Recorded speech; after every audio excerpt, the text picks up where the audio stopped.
በተባበሩት አረብ ኤምሬቶች የስልጤ ልማት ማህበር የምስረታና የእውቅና መርሃ ግብር ተካሄደ። በተባበሩት አረብ ኤምሬቶች የስልጤ ልማት ማህበር አስተባባሪዎች ከኢፌድሪ ኤምባሲ አቡዳቢና ዱባይ ቆንስላ ጄኔራል ጽህፈት ቤት እንዲሁም ከአቡዳቢና በዱባይና ሰሜን ኤምሬቶች የኢትዮጵያ ኮሚኒቲ ማህበር ጋር በመተባበር የስልጤ ልማት ማህበር የምስረታና የእውቅና መርሃ ግብር እንደ አውሮፓውያን አቆጣጠር ኖቬምበር 15 ቀን 2025 ዓ.ም በሻርጃ በደማቅ ሁኔታ ተካሂዷል። በመርሃ ግብሩ ላይ የኢፌድሪ ቆንስላ ጄኔራል ጽህፈት ቤት ተጠባባቂ ጉዳይ ፈጻሚ አቶ አስመላሽ በቀለ፣ የኢፌድሪ ኤምባሲ አቡዳቢና የዱባይ ቆንስላ ጄኔራል ጽህፈት ቤት ዲፕሎማቶችና ሰራተኞች፣ የስልጤ ዞን የልዑክ ቡድን አባላት፣ የአቡዳቢና ዱባይ ኮሚኒቲ ማህበር የስራ አመራር ቦርድ አባላትና የኮሚኒቲ ጽህፈት ቤት ሰራተኞች እንዲሁም በርካታ የልማት ማህበሩ አባላትና ደጋፊዎች ተገኝተዋል። በዱባይና ሰሜን ኤምሬቶች የኢፌድሪ ቆንስላ ጄኔራል ጽህፈት ቤት ተጠባባቂ ጉዳይ ፈጻሚ አቶ አስመላሽ በቀለ ባስተላለፉት መልእክት የስልጤ ልማት ማህበር በሀገራችን በልማት ስራዎቻቸው በቀዳሚነት ከሚጠቀሱ የልማት ማህበራት አንዱ መሆኑን ጠቅሰው የማህበሩ ቅርንጫፍ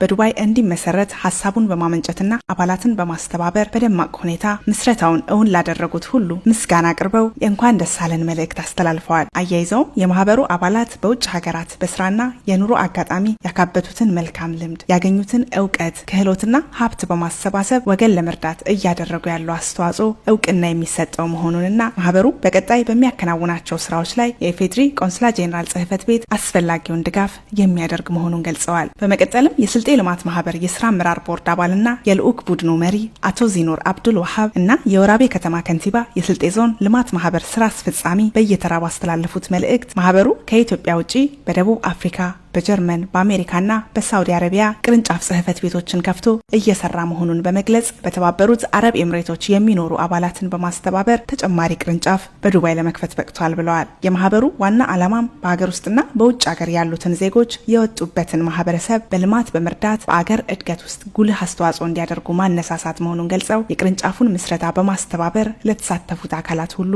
ምስጋናቸውን አቅርበዋል። በመርሃ ግብሩ በተባበሩት አረብ ኤምሬቶች የስልጤ ልማት ማህበር አስተባባሪ አቶ ፉአድ ነስሩ እንዲሁ የእንኳን ደህና መጣችሁ መልእክት ያስተላለፉ ሲሆን የልማት ማህበሩ ደጋፊ የሆኑት የአቡዳቢና የዱባይ ኮሚኒቲ ማህበር የስራ አመራር ቦርድ ምክትል ሊቀመንበር አቶ ሻፊ አባኮና ወይዘሮ ህሊና ታደሰ የአጋርነት መልእክቶቻቸውን በቅደም ተከተል አስተላልፈዋል። እንዲሁም የአቡዳቢ ኤምባሲ ተወካይ አቶ ግርማ ደምሴ ማህበሩ ተጠናክሮ እንዲቀጥል የማበረታቻ መልእክት አስተላልፈዋል። መርሃ ግብሩን አንጋፋ የሆኑት አርቲስት መሐመድ ሲርጋጋ አርቲስት ሙከሚል ኑርሴቦ በባህላዊ ሙዚቃ አድምቀውታል።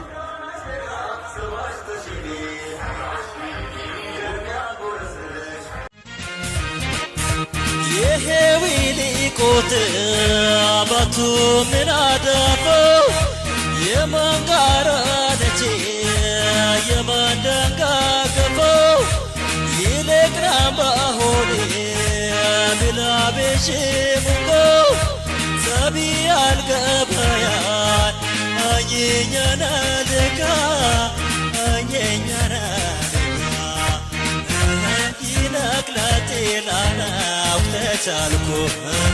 ይሄም ተቻልኩ ይልቁ ያኑንጋሃ ይከሽናልኩ ይሄም ይከሽናል